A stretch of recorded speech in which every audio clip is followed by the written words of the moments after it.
Hey everyone, Scott here to discuss Cronos, starring Federico Lupe, Ron Perlman, Claudio Brook, Margarita Isabel, and Tamara Sanef, forgive me if I said that wrong, and directed by Guillermo del Toro.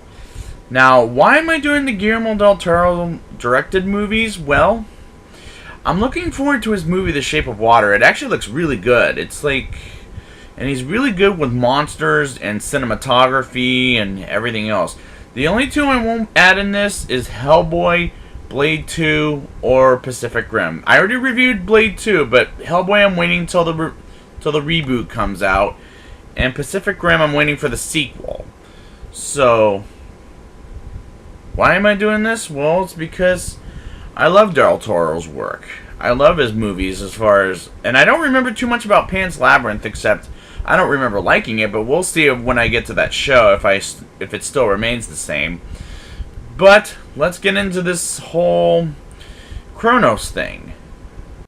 The movie takes place in present day, which at the time was 1993, and that's when this movie came out.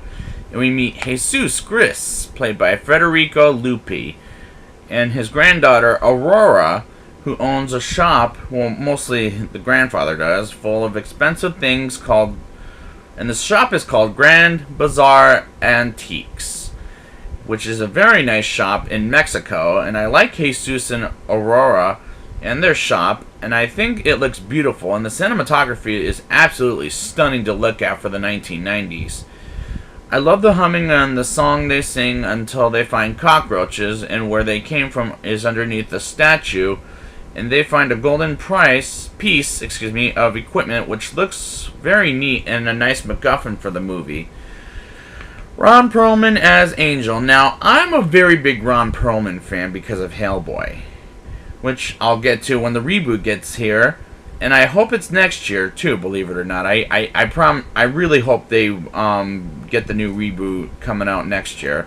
Because that's when I was aware of Mr. Del Toro, and I actually like his character, and he lightens the movie up very well, to be honest.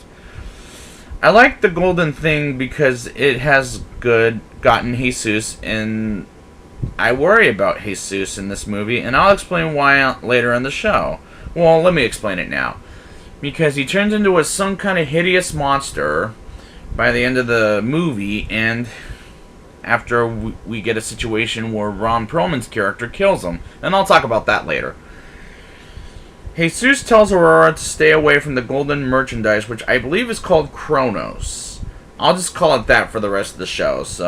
But he does it for a child's safety, and it makes sense. But when he doesn't do it when he does do it for himself, it makes no sense.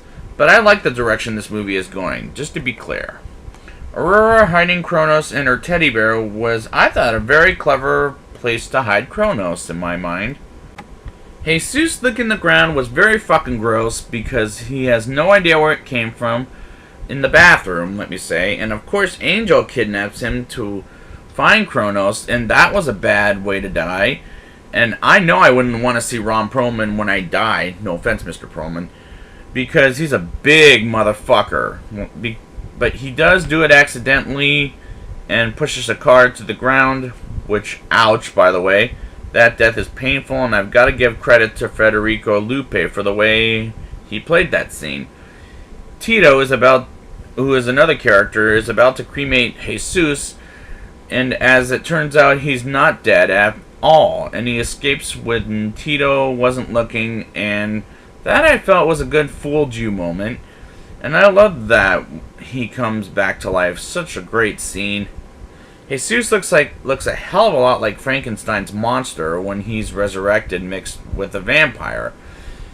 Angel kills his uncle, who he serves with his foot, which looks pretty fucking painful, and he and Jesus fight to the end and saves Aurora's life. And Jesus falls down with Angel, and Aurora puts Cronos on Jesus so he can wake up and peels off his own skin and smashes Cronos for good. So he can be at peace with was a satisfying ending in my opinion.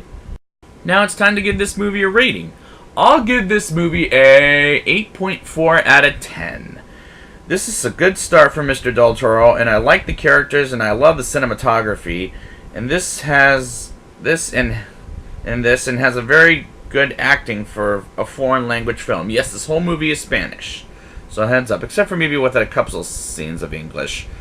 But it was well made. I really enjoyed it, and I'd like to thank you guys for joining me, and I will be back next week with Mimic. And until next time, monsters are beautiful.